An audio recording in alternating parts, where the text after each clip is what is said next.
اعوذ باللہ من الشیطان الرجیم ابھی بسم تک آپ نے اللہ ہمارے الرحمن چینل الرحیم اشرف آفیشیل کو سبسکرائب نہیں کیا یا تو ایہا سبسکرائب کر الذین لیں، آمنوا اور اگر ان فیس بک پہ دیکھ جاءکم رہے ہیں تو فیس فاسق بک کو اگر فالو بنبأ نہیں کیا ہے تو فالو کر فتبینوا لیں۔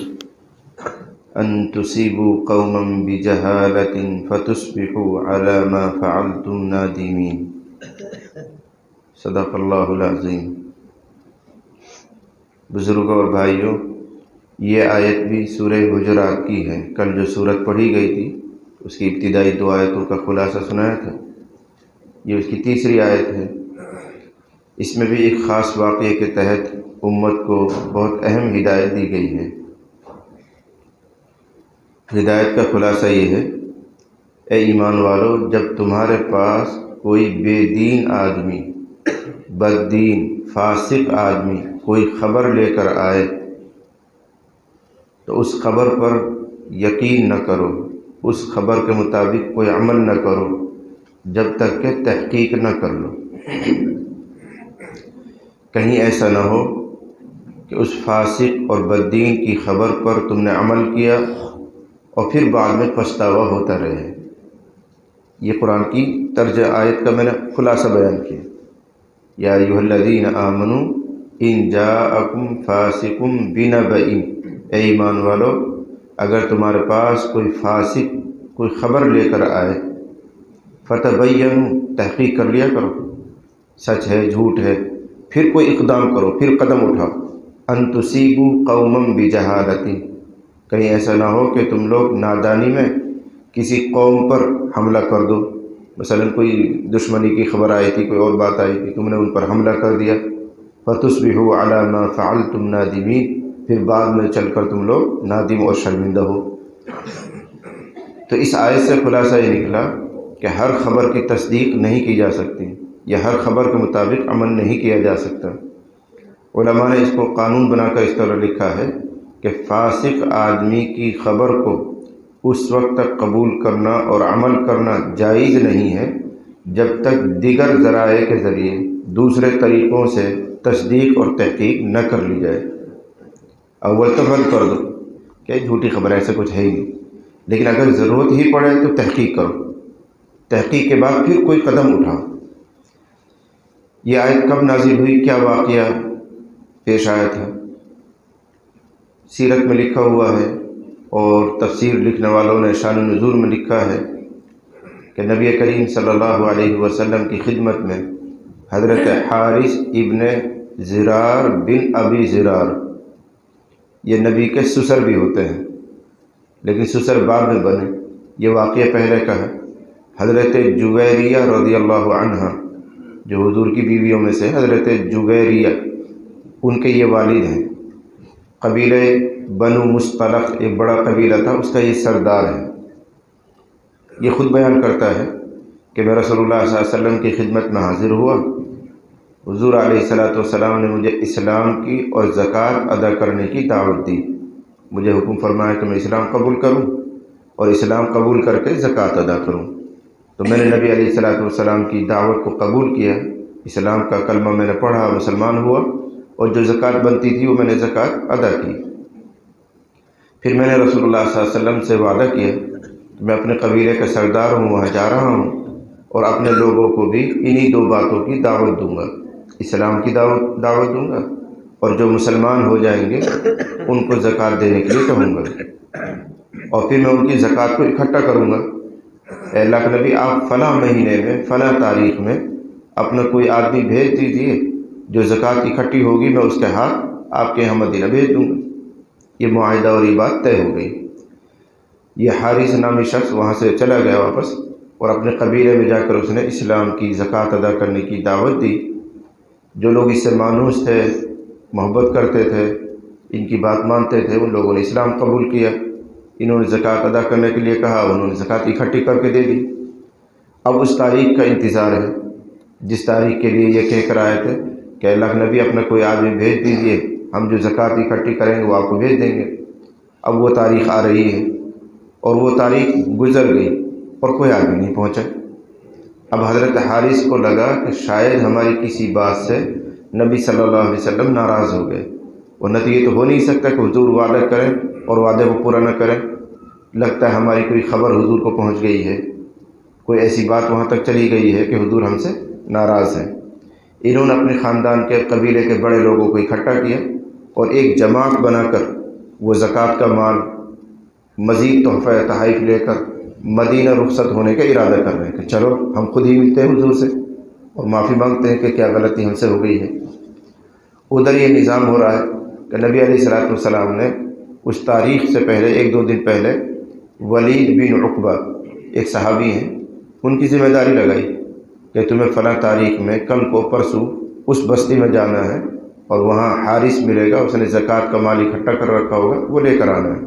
تو ان کی ذمہ داری لگائی، لیکن اس شخص کی یعنی ولید بن عقبہ کی بنو مستلق کے ساتھ وہ خاندان جس کا وہ سردار ہے، اس سے پہلے زمانے سے نوک جھونک چلتی آئی ہے، پرانی دشمنی اور عداوت ہے، لیکن نبی کا حکم تھا تو منع کر نہیں سکتے تھے۔ اب شیطان کو موقع ملا وسوسہ ڈالنے کا، یا تیرے اور ان کے درمیان پہلے سے جنگ چلی آ رہی ہے، کہیں ایسا نہ ہو کہ موقع پا کے وہ میرے اوپر حملہ کر دیں اور میرا قتل ہو جائے، میری تو جان خطرے میں ہے، ڈرتے ڈرتے چل رہے ہیں، لیکن شیطان وسوسہ ڈال رہا ہے۔ ادھر وہ بنو مستلق کے لوگ حضرت حارث ان کے ساتھی وہ سارا مال لے کر مدینے کی نیت سے روانہ ہو رہے ہیں، گاؤں سے باہر نکل رہے ہیں، اور اس کا گاؤں کے وہاں جنگل میں پہنچنا ہوا۔ اس نے دیکھا کہ مقررہ تاریخ پر وہ لوگ تو کافی تعداد میں باہر آ رہے ہیں، بس غلط فہمی ہو گئی، اور اس نے سوچا کہ یہ شاید مجھے مارنے کے لیے باہر آئے۔ ان کو معلوم تھا کہ فلاں تاریخ میں ایک آدمی آ رہا ہے اور یہ میرے انتظار میں تھے، اور میں گھر میں گاؤں میں گھسوں گا اور یہ مجھے پکڑ کے ماریں گے۔ بس وہیں سے انہوں نے اپنی سواری موڑی اور سیدھے دوڑے مدینے کے لیے، اور نبی علیہ الصلوۃ والسلام سے جا کر کہہ دیا کہ اے اللہ کے نبی، انہوں نے زکوٰۃ وکات تو کیا دی، وہ تو میرے مارنے کے پیچھے دوڑ رہے ہیں، سب کے سب لوگ باہر آ گئے تھے مجھے مارنے کے لیے۔ یہ غلط فہمی میں انہوں نے یہ بات کہہ دی جاتی، ان کو پتہ بھی نہیں کہ کوئی آدمی آیا ہے اور ہمیں دیکھ کر بھاگ گیا ہے۔ وہ تو اپنے پلان اور مشن کے مطابق مدینہ روانہ ہو رہے ہیں، جا رہے ہیں تاکہ نبی سے ملیں گے، معافی مانگیں گے۔ ولید بن عقبہ نے جب نبی کو یہ خبر سنائی کہ وہاں کے لوگوں نے زکوٰۃ دینے سے انکار کر دیا ہے اور میرے مارنے کا ارادہ کیا ہے، باہر آ گئے تھے، تو حضرت خالد بن ولید کو نبی صلی اللہ علیہ وسلم نے چھوٹا سا لشکر لے کر روانہ کیا، جاؤ قبیلہ بنو مستلق سے جا کر مقابلہ کرو۔ وہ لوگ تو مرتد ہو گئے، یہاں جھوٹا اسلام قبول کر گئے تھے، زکوٰۃ دینے کا وعدہ کر گئے، اور انہوں نے ہمارا آدمی کو مارنے کا ارادہ کیا ہے، زکوٰۃ بھی نہیں دی۔ جاؤ تحقیق کرو، اگر بات سچ ہو تو جہاد کرو، جنگ کرو ان سے۔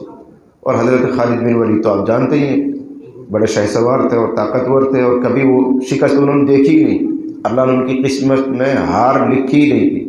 کافر تھے، جب بھی جیتتے تھے، جب مسلمان ہو گئے تو ہمیشہ جیتتے ہی رہے، ان کی قسمت میں کہیں ہار تھی نہیں، تو ان کو دستہ لے کر روانہ کر دیا۔ راستے میں مدینے سے باہر یہ نکلے، حضرت خالد بن ولید اپنا لشکر لے کر ادھر سے وہ آئے رہے، حضرت حارث اور ان کے ساتھی، انہوں نے غور سے دیکھا، پہچان لیا، کہا کہاں کا ارادہ ہے؟ حارث نے کہا خالد سے، کہاں کا ارادہ ہے؟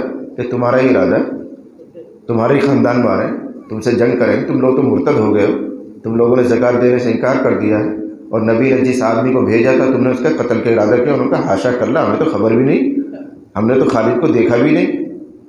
اب خالد بھی پریشان اور وہ بھی پریشان کہ ہمارے بارے میں یہ بدگمانیاں کیوں ہیں۔ تو خالد نے بہرحال توقف کیا، انتظار کیا، جنگ نہیں کی، کہ نبی نے فرمایا تھا تحقیق کر لینا، اور یہ تو پہلے سے ہی انکار کر رہے ہیں کہ ہم نے ولید بن عقبہ کو دیکھا بھی نہیں ہے، ہم قتل کا ارادہ کیسے کرتے ہیں، ہم تو زکوٰۃ کا مال لے کر مدینہ جا رہے ہیں۔ یہ بھی لوٹے اور وہ بھی لوٹے، خالد بھی مدینہ لوٹے، یہ لوگ بھی مدینہ آ رہے ہیں، اور وہاں جیسے ہی مسجد میں داخل ہوئے تو حضور نے بھی دیکھتے کہا ارے تم لوگ تو مرتد ہو گئے، تم نے تو زکوٰۃ کا ارادہ دینے سے انکار کر دیا ہے، تم نے تو ہمارا آدمی کو مارنے کا ارادہ کیا۔ حضور نے بھی وہی شکوہ کیا، انہوں نے کہا اللہ نبی سب غلط فہمی ہے، ہم تو سچے پکے مسلمان ہیں، اور دیکھیے ہم تو زکوٰۃ کا مال اکٹھا کر کے لائے آپ کی خدمت میں، ہمیں تو یہ شبہ ہو رہا تھا کہ شاید آپ ناراض ہو گئے، ہم تو معافی مانگنے کے لیے کوئی جماعت بنا کر لے کر آئے۔ تو حضور بھی حیران، یہ تو کیا کہہ رہے ہیں، اور اس نے کیا خبر سنائی ہے کہ ولید بن عقبہ کو بلایا گیا، طلب کیا گیا کہ تم کیا کہہ رہے ہو؟ کہ صاحب میرا ان کا آمنے سامنے تو کچھ نہیں ہوا، لیکن یہ تو گاؤں سے نکل رہے تھے، میں پہنچ رہا تھا، مجھے تو ایسے لگا کہ مجھے مارنے کے لیے آ رہے، غلط فہمی ہوئی تھی۔ تب یہ آیت نازل ہوئی، تب یہ ہدایت نازل ہو رہی۔ اب غور کرو، اگر خالد ابن ولید اپنا لشکر لے کر جب چلے اور ان کا آمنا سامنا ہوا، تحقیق نہ کرتے اور حملہ کر دیتے اور بعد میں پھر تحقیق ہوتی تو پچھتاوا ہی پچھتاوا تھا۔ ان تصیبوا قوما بجہالۃ فتصبحوا علی ما فعلتم نادمین، تحقیق کر لیا کرو، کہیں ایسا نہ ہو کہ نادانی میں کسی پر دست درازی ہو جائے، حملہ ہو جائے اور بعد میں پھر پچھتاتے رہو۔ پچھتانے سے کیا حاصل ہے؟ تمہارا ہاتھ سے خون ہو گیا، اس کا وبال تمہارے سر پر رہے گا۔ یا ایھا الذین آمنوا ان جاءکم فاسق بنبأ فتبینوا، تو یہ ہدایت اتر رہی ہے، اے ایمان والو جب کوئی بددین، کوئی فاسق، بے دین آدمی جس کے دین پر تمہیں بھروسہ نہیں ہے کوئی خبر لے کر آئے تو تحقیق ضرور کرو، اس کی خبر پر یقین مت کیا کرو۔ کئی فائدہ اس آیت سے معلوم ہو رہے ہیں۔ ایک فائدہ یہ معلوم ہوا کہ حضرت نبی کریم صلی اللہ علیہ وسلم عالم الغیب نہیں ہے، عالم الغیب نہیں ہے۔ اگر عالم الغیب ہوتے تو آپ کو معلوم ہو جانا چاہیے پہلے سے ہی کہ ولید بن عقبہ نے جو خبر دی ہے وہ غلط ہے، اور آپ کو یہ شبہ نہیں ہونا چاہیے کہ وہ مرتد ہو گئے، وہ زکوٰۃ دینے سے انکار کر رہے ہیں، اور پھر آپ ان کی سرکوبی کے لیے، سزا دینے کے لیے حضرت خالد کو بھیج رہے ہیں۔ تو آپ عالم الغیب اگر ہوتے تو ان سب باتوں کی ضرورت ہی کیا تھی؟ آپ کو پہلے سے معلوم ہونا چاہیے کہ بات غلط ہے، وہ تو مسلمان ہیں، وہ تو میری ملاقات کے لیے آ رہے ہیں۔ مسلمانوں میں ہی ایک طبقہ ہے بریلویوں کا، بدعتی جن کو کہتے ہیں ہم لوگ بریلوی، ان کا خیال یہ ہے کہ حضرت محمد رسول اللہ صلی اللہ علیہ وسلم عالم الغیب ہیں، سب کچھ جانتے ہیں، جو ہو چکا اس کو بھی جان رہے ہیں، جو ہو رہا ہے اس کو بھی جانتے ہیں، آئندہ جو کچھ ہوگا اس کو بھی جانتے ہیں۔ اس کو کہتے ہیں عالم الغیب، ہر چھپی اور کھلی بات کو جانتے ہیں۔ ہم اہل سنت والجماعت دیوبند کے لوگ یہ کہتے ہیں کہ حضرت نبی کریم صلی اللہ علیہ وسلم عالم الغیب نہیں ہے، جن باتوں کی خبر اللہ نے دے دی ہے ان کی معلومات آپ کے پاس، چاہے وہ باتیں آئندہ زمانے کی ہوں یا پچھلے زمانے کی ہوں، اللہ نے جو چیزیں بتا دی وہ تو معلوم ہے۔ ویسے حضور اللہ کو، اللہ کے بتائے بغیر حضور ہر چھپی ہوئی چیز کو جانتے ہو، ایسا نہیں۔ اگر جانتے تو اس واقعے میں کیوں نہیں جان رہے؟ ایسے ہی قصہ اور آئے گا 18ویں پارے میں آئے گا، کبھی آ جائے گا تفسیر میں آتا ہے، جمعرات کے دن تفسیر ہوتی ہے، اس میں آئے گا انشاءاللہ کہ نبی علیہ الصلوۃ والسلام کی سب سے چہیتی بیوی حضرت عائشہ رضی اللہ عنہا پر الزام لگا زنا کا، منافقین نے شور مچایا کہ حضرت عائشہ گندی ہے، فلاں سے غلط تعلق ہے، یوں ہے۔ 1 مہینے تک نبی پریشان رہے، 1 مہینے تک۔ حضرت عائشہ اپنے باپ کے یہاں چلی گئی، حضرت ابوبکر کے یہاں، وہی رہ رہی ہیں، حضور یہاں پریشان ہیں، واقعے کی نوعیت کھل نہیں رہی ہے۔ 1 مہینے کے بعد قرآن کی آیتیں نازل ہوئی، ان الذین جاءوا بالافک عصبۃ منکم لا تحسبوه شرا لکم بل هو خیر لکم۔ اس آیت کو پڑھتا ہوں میں بہت حیران ہوتا ہوں۔ 1 مہینے تک حضرت عائشہ کی بدنامی ہو رہی ہے، پورے مدینے میں چرچا ہے، نبی علیہ الصلوۃ والسلام بھی شرم سے جھکے رہتے ہیں، ایسی بات پہ تو ہر آدمی شرماتا ہے، اور 1 مہینے تک حضور بے چین ہیں کہ میرے گھر میں یہ غلط کام کیسے ہو رہا ہے۔ اب آیت اتر رہی ہے، اور آیت کیا کہہ رہی ہے؟ ان الذین جاءوا بالافک عصبۃ منکم، یقیناً وہ لوگ جنہوں نے یہ بہتان لگایا ہے تم میں سے ایک چھوٹی تو جماعت ہے، چھوٹی سی جماعت ہے، لا تحسبوه شرا لکم، پھر اس بہتان کو اپنے لیے برا مت سمجھو، بل هو خیر لکم، یہ تو تمہارے لیے خیر ہے۔ ایک واقعہ اتنا بھیانک اور اللہ کیا کہہ رہا ہے، اس کو برا مت سمجھنا، اس میں بھی تمہارے لیے خیر چھپی ہوئی ہے۔ کیا خیر ہو سکتی ہے اللہ بہتر جانتا ہے، لیکن ایک ادنا خیر جو ہمارے اور آپ کے سمجھ میں آتی ہے وہ یہ ہے کہ اس طرح کے جب واقعہ پیش آتا ہے تو اپنوں اور غیروں کا فرق خوب کھل کر سامنے آ جاتا ہے، کون اپنا ہے کون غیر ہے، کون سچا ہے کون جھوٹا ہے، کون صحابی ہے کون منافق ہے، کھل کر یہ بات سامنے آ گئی۔ جو سچے لوگ تھے، وفادار تھے، پکے تھے، وہ سب یوں کہہ رہے تھے یہ بات غلط ہے، یہ بات غلط ہے، یہ ہو ہی نہیں سکتا، ہو ہی نہیں سکتا، اور جو منافق تھے انہوں نے خوب بڑھ چڑھ کر حصہ لیا، کس بات کے نبی ہیں، ان کی بیوی بھی گندی ہے، فلاں ہے، یوں ہے، انہوں نے خوب حصہ لیا۔ تو ایسے جب واقعہ پیش آتا ہے تو ایک فائدہ یہ ہے کہ اپنوں کا اور غیروں کا خوب فرق سامنے آ جاتا ہے۔ تجرباتی طور پر جانتے ہیں ہم اپنے طور پر تجرباتی طور پر جانتے ہیں، گوپال گڑھ کانڈ ہوا تھا، گوپال گڑھ کانڈ ہوا تھا، اور اس موقع پر الزام لگا، مول قاسم نے، وقت نے، میل والے نے اتنے کروڑ روپے لے لیے، لگا تھا، سنا ہوگا آپ کو، یاد ہوگا۔ اچھا کم سے کم پیسہ آ جائے تبھی تسلی رہتی، پیسہ تو آیا ہے۔ یعنی ایک گواہی دینے والا نے یوں کہا وہاں اندھواڑی میں پیپل کے نیچے وہاں مجلس ہوتی تھی، تو خود میری آنکھوں نے دیکھا ہے فلاں بینک سے اتنے گڈی فلاں نوٹ کی گڈی اتنی میل مدرسے پہ پہنچائی گئی ہے ایسا. اور پھر آ کے باہر بھی کہہ رہا بھائی یہ گھوڑا چھوڑو تو ادھر چل جاتے، یہ گھوڑا چھوڑو تو چل جائے. تو چلا تو ایسا چلا پوری میوات میں اس کی شہرت ہوئی. لیکن بہرحال اس واقعے نے ہمیں بتایا کون اپنا ہے کون غیر ہے. کون ایسے لوگ ہیں جو اس طرح کی خبر سن کے یہ کہہ دیتے ہیں نا مول صاحب یہ کام نہیں کر سکتے، اور کتنے لوگ ایسے جو یہ کہیں بار لے لی ہوئے گی بابا حسن کھا گئے ہوں گے بھائی. تو وہ ایک پہچان کا ذریعہ بنتا ہے. اسی کو کہا گیا لا تحسبوہ شرا لکم، یہ ایک واقعہ آیا ہے اے نبی اس کو برا نہ سمجھو، یہ آپ کے حق میں خیر ہے. تو بہرحال میں سنا رہا ہوں کہ 1 مہینے تک پریشان ہونے کی کیا ضرورت تھی اگر حضور علیہ الصلوۃ والسلام عالم الغیب تھے.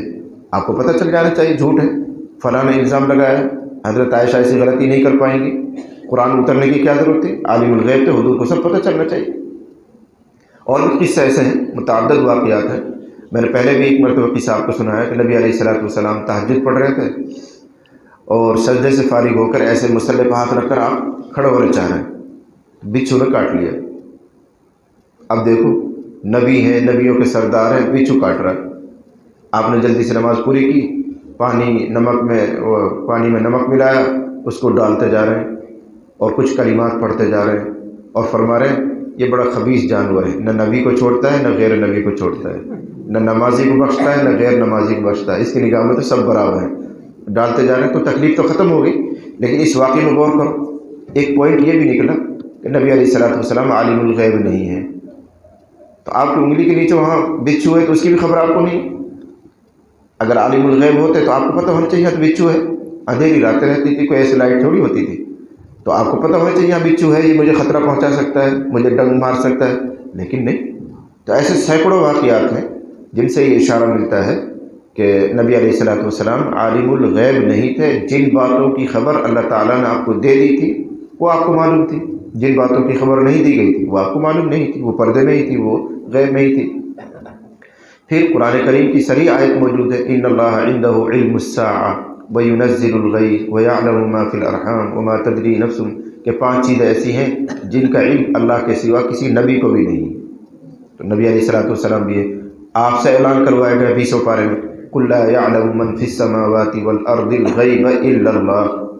اے نبی آپ کہہ دیجیے آپ کا علم بہت بڑا ہے، آپ بہت معلومات رکھتے ہیں، تمام نبیوں کے برابر علم آپ کے پاس ہے.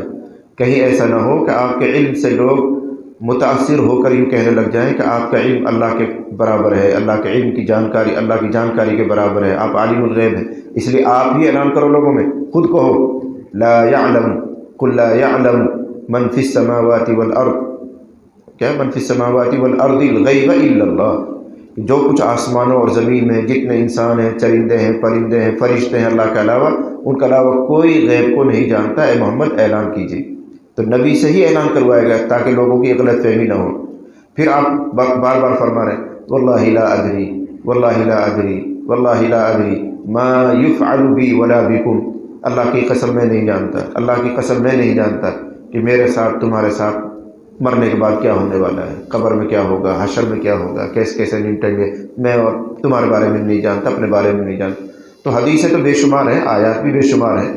تو بہرحال اس واقعے کی طرف چلیں ہم لوگ. تو اگر حضور علیہ الصلوۃ والسلام عالم الغیب ہوتے تو بنو مستلق کے جو سردار تھے حارث، ان کے بارے میں آپ کو پہلے سے ہی معلوم ہونا چاہیے تھا. وہ تو مسلمان ہے، مرتد نہیں ہوا ہے، زکوٰۃ دینے سے اس نے انکار نہیں کیا ہے. ولید بن عقبہ غلط بیان کر رہا ہے. وہ واقعہ سے بات نکلی کہ آپ عالم الغیب نہیں. لیکن اصل جو ہدایت ملی وہ یہ ہے کہ اگر کوئی آدمی خبر لے کر آ رہا ہے تو اس کے مطابق عمل کرنا، اس پر کوئی تأثر قائم کرنا جائز نہیں ہے جب تک کہ بات کی تحقیق نہ کر لی جائے. اصل ہدایت یہ ہے اگر کوئی تمہارے پاس کسی مومن یا مومنہ کے بارے میں، کسی جماعت کے بارے میں، کسی ادارے کے بارے میں کوئی غلط خبر لے کر آئے تو پہلا حکم یہ ہے کہ تردید کر دو کہ نہیں ایسا نہیں ہو سکتا، مسلمان یہ کام نہیں کر سکتے، ہمارے حضرت یہ کام نہیں کر سکتے، مولانا یہ کام نہیں کر سکتے. پہلا کام تو یہ کہ تردید کرو. اب اگر ضرورت پڑے تو دوسرا کام ہے تحقیق. 2 لفظ یاد رکھنا، تردید اور تحقیق. پہلا کام تردید کا ہے، نہیں مسلمان یہ کام نہیں کریں. بس خاموش ہو جاؤ، اب تمہیں کیا لینا دینا۔ اور اگر کوئی نوبت ہی آ رہی ہے، ضرورت ہی پڑ رہی ہے، تو اب ہے تحقیق، اور تحقیق کے بعد پھر کوئی قدم اٹھانا، اقدام کرنا۔ اور ہم اور آپ کس کمزوری میں ہیں؟ یہاں سے سنیں گے وہاں نقل کر دیں گے، وہاں سنیں گے وہاں نقل کر دیں گے، بات کو پھیلاتے ہی چلے جائیں گے، کوئی تحقیق نہیں کرے گا۔ اس لیے پوری دنیا میں امن و امان ختم ہو گئے، ایک دوسرے پر بھروسہ ختم ہو گیا، بھائی بھائی سے جنگ ہو رہی ہے، بہن بھائیوں میں لڑائیاں ہو گئی ہیں، خاندانوں میں تقسیم ہو گئی، اکثر غلط فہمیاں ہوتی ہیں، اور سنا کر ادھر ادھر سے باتیں منتقل کرتے ہی چلے جاتے ہیں۔ نبی کریم صلی اللہ علیہ وسلم نے ارشاد فرمایا کفا بالمرء کذبا ان یحدث بکل ما سمع، مسلم شریف کی روایت ہے، آدمی کے جھوٹا ہونے کے لیے یہی بات کافی ہے کہ وہ ہر سنی ہوئی بات کو آگے بیان کر دے، ہر سنی ہوئی بات کو آگے نقل کر دے، یہ آدمی کے جھوٹے ہونے کے لیے کافی ہے۔ بات نو سنی نو کہہ رہا، ہمارے پیٹ میں اس وقت تک گیس بنتا رہتا ہے جب تک وہ بات کہہ نہیں دیتے۔ اگر کوئی بات معلوم ہو جائے اور اس کے پھیلانے میں کوئی خیر نہیں ہے سوائے آدمی کی بدنامی کے، اس کے ذلیل ہونے کے، تو اس کو منتقل کرنا جائز نہیں۔ ایک مثال دوں، اللہ نہ کرے گاؤں بستی میں کسی کی بچی یا کسی کا بچہ کسی کو لے کر بھاگ جائے، ایک قصہ ہو گئے۔ اب اگر آپ اس کو اس سے کہیں گے، دوسرے سے کہیں گے، تیسرے سے کہیں گے، چوتھے سے کہیں گے، فائدہ کیا ہے اس میں بتاؤ؟ کوئی فائدہ نہیں، سوائے اس کے کہ اس آدمی کی بدنامی ہوگی، جن کو معلوم نہیں تھا ان کو بھی پتہ چل جائے گا۔ تو اس واقعے کو، اس خبر کو اپنے منہ سے نکال کر دوسرے تک کہنا جائز ہی نہیں۔ اور ہمارا ایمان کیا ہے؟ جب تک کہہ نہیں دیں گے ہمیں تسلی نہیں ہوتی، جلن سی ہوتی رہتی۔ مسجد میں بیٹھے ہیں اکیلے، اب تو پتہ چلی کرے، اب فلانا کی بھگی پتہ چلی تو اب بھائی بہت پتہ نہ، آپ سنائے گا، پوری قصہ سنائے گا، ثواب کچھ نہیں ہے، گناہ لے رہا ہے۔ وہ کہہ رہا ہوں جو واقعہ ہوتا ہے، جو ہوتا ہے وہ کہہ رہا ہوں۔ خود مجھے ایک شخص کے بارے میں معلوم ہے کہ اس کی بچی کے ساتھ ایسا ہو گیا، وہ چلی گئی، میرے بہت قریبی آدمی ہے، بہت اچھی طرح جانتا ہوں، بلکہ یہ کہہ لیجیے پڑھائی کا میرا ساتھی ہے۔ بچی ہو گیا، ہاتھ سے ایسے چلا گیا۔ اللہ گواہ میری زبان سے اب تک کسی کے سامنے بات نہیں نکلی کہ فلاں کے بارے میں تم نے سنا کیسا ہو گیا، کسی کے سامنے نہیں نکلنا چاہیے۔ کیا مطلب؟ آپ غور تو کریں اس پر، غور تو کریں کہ کسی کی بچی یا بچہ بے راہ ہو جائے تو آپ اگر دوسرے تیسرے چوتھے آدمی سے تذکرہ کر رہے ہیں، اس میں حاصل کیا ہے، فائدہ کیا ہے؟ کوئی فائدہ ہی نہیں، نہ دین کا نہ دنیا کا۔ تو اس بات کا کھولنا اور کہنا یہ حرام ہے، جائز نہیں ہے۔ اسی طرح کی باتوں کے لیے کہا گیا من ستر علی اخیہ سترہ اللہ یوم القیامہ، یہی ہے وہ چیز ہے جو اپنے بھائی کے اوپر پردہ ڈالے گا، کل قیامت میں اللہ اس کے اوپر پردہ ڈالے گا۔ یہ ہے وہ بات۔ تمہیں ایک گناہ کے بارے میں پتہ چل گیا، اس سے اس کی بیچارے کی شرمندگی ہوگی، ذلت ہوگی، پردہ ڈال دو، کسی سے تذکرہ ہی نہ کرو۔ تو بہرحال آج کا یہ سبق یاد رکھنا ہے کہ ہر سنی ہوئی بات کو، ہر سنی ہوئی خبر کو آگے منتقل کرنا جائز نہیں ہے جب تک کہ اس کی پوری تحقیق اور تصدیق نہ کر لی جائے۔ یہ مزاج دینی مزاج نہیں ہے، بانو کہہ رہا لوگ، بانو سنی ہم نے، نو کر رہا بھائی، یہ جائز نہیں ہے۔ یا یوں کہا جاتا ہے، یوں بیان کیا جاتا ہے، بڑوں نے یوں کہا ہے، بغیر حوالے کے اس طرح بات نقل کرنا درست نہیں ہے۔ یا تو شخصیت کا نام لو کہ فلاں حضرت نے فلاں دن بیان کیا تھا، ہم نے اس بیان میں یہ بات سنی تھی۔ اب اگر کسی کو تحقیق کرنی ہے تو بیان کر لے، حضرت سے جا کے تحقیق کر لے، سننے میں یوں آیا ہے، لوگ یوں کہتے ہیں، بڑوں سے ہم نے سنا ہے، یہ صحیح نہیں۔ چاہے کوئی بھی کہتا ہو اس طرح، یہ غلط ہے۔ یا تو حدیث پڑھو، قرآن کی آیت پڑھو، یا کسی عالم کا قول بیان کر رہے ہو اس عالم کا نام لے کے بیان کرو۔ بغیر تحقیق کے دینی بات بھی نقل کرنا جائز نہیں، بغیر تحقیق کے دینی بات بھی نقل کرنا جائز نہیں۔ غیر دینی بات نقل کرنا کیسے جائز ہوگا؟ تو یہ اپنا مزاج بنائیے، سبھی مزاج بنائیے کہ بغیر تحقیق کے کوئی بات قبول نہیں کریں گے، نہ آئندہ منتقل کریں گے، بلکہ اس کو وہی ہضم کر دیں گے۔ اور اصل ہدایت یہ تردید کریں، کسی مدرسے کے بارے میں، کسی مولانا کے بارے میں، کسی دیندار کے بارے میں، کسی حضرت کے بارے میں کوئی بات سنے تو فوراً کہو نہیں، ہمارے گمان کے مطابق وہ آدمی دیندار ہے، ایسا نہیں کر سکتا، بس بات ختم کر دیجیے۔ اب اگر تمہارا کوئی دنیا کا دین کا نقصان ہو رہا ہے اور تحقیق کرنی ضروری ہے تو اب تحقیق کر لو، تحقیق کرنی ہے تو اب تحقیق کر لو۔ جب تک تحقیق نہ ہو جائے اس کو دوسرے آدمی تک منتقل کرنا گناہ کبیرہ ہے۔ آپ اس کام کو یعنی گرہ باندھ لیجیے، اور اس سلسلے میں آپ جڑے ہوئے ہیں تو آپ کے لیے ان ہدایات کو لینا اور پر عمل کرنا ضروری ہے. تو مزاج بنائیے، سن کر ہر بات کو آگے نہیں بڑھائیں گے جب تک مکمل اس کی تحقیق نہ ہو جائے. اللہ تعالیٰ ہمیں کی توفیق عطا فرمائے.